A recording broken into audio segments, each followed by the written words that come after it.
बोकारो में प्रमंडलीय बैठक के बहाने भारतीय जनता पार्टी ने बता दिया है कि वह आने वाले चुनाव के लिए पूरी तरह से तैयार है और अपनी तैयारियों को हर तरह से पूरी कर रही है ताकि चुनाव के वक्त इसका सकारात्मक नतीजा दिखे और केंद्र में एक बार फिर भाजपा के नेतृत्व में सरकार का गठन हो सके।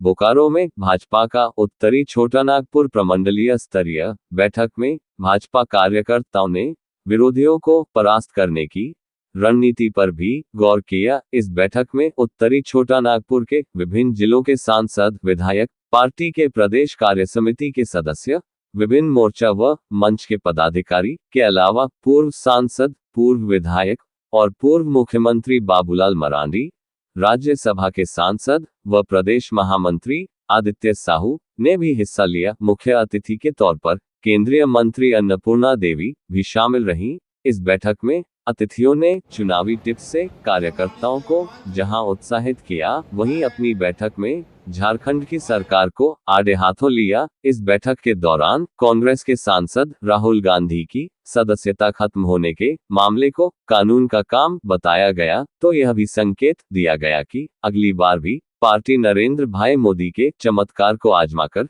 चुनाव लड़ेगी।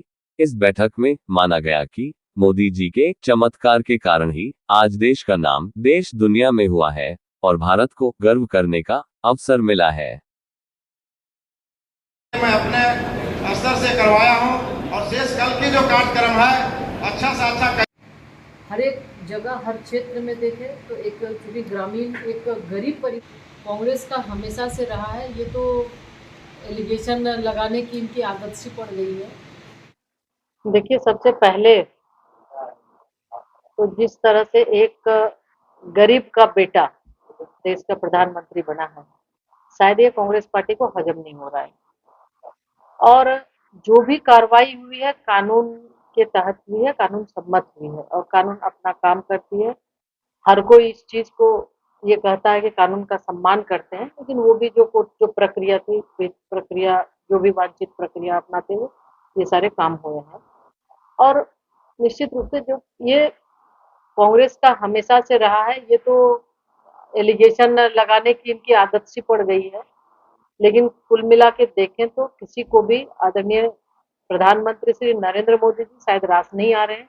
जिस तरह से आज देश ही नहीं बल्कि विश्व के अंदर सबसे सशक्त नेता के रूप में उभरे हैं और पूरा विश्व आज भारत को देखता है। किसी भी कठिन परिस्थिति में भारत की ओर लोगों की निगाहें होती है। और बेशक जब से 2014 से प्रधानमंत्री बनने के बाद पूरे विश्व के स्तर पर भारत की एक अलग पहचान बनी है और निश्चित रूप से आज देश आगे बढ़ रहा है।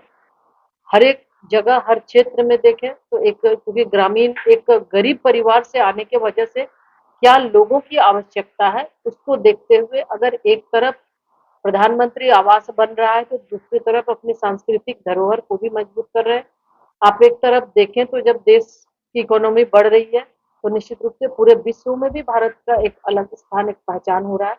और जिस तरह से 6-7 महीने के अंदर राज्य की स्थिति पूरे देश के अंदर जो झारखंड की स्थिति बनी है, निश्चित रूप से शर्मसार करने वाली बात रही है। और जहां कहीं भी जांच एजेंसी जाती है, जहां भी उंगली डालती है, आप देखे होंगे कि वहां भ्रष्टाचार की बू ही नहीं बल्कि वहां पे किस तरह से चाहे सरकार के रहने वाले माननीय मुख्यमंत्री जी के सलाहकार हो, माननीय मुख्यमंत्री जी के इर्द गिर्द रहने वाले उनके प्रतिनिधि हो या फिर पदाधिकारी हो, किस तरह से बड़े पैमाने पर राज्य की अकुत संपत्ति को लूटने का काम, किसी न किसी भ्रष्टाचार के मामले में जो नाम आ रहा है, जो जांच एजेंसी जांच कर रही है, तो ये सारी चीजें आप लोगों के माध्यम से, मीडिया के माध्यम से आम जन को ये देखने को मिल रहा है कि जहां भी जाती है, जहां उंगली डाली वहीं पर अकुत और अथाह संपत्ति मिल रहा है।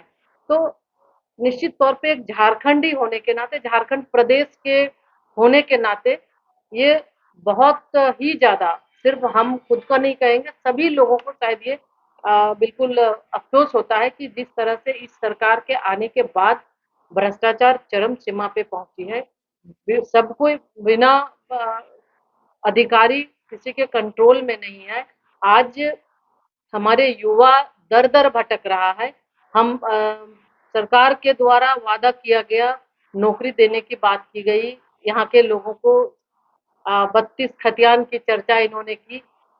बहुत पैसे 32 1932 जोहार यात्रा के माध्यम से सरकारी पैसे का लूट भी हुआ।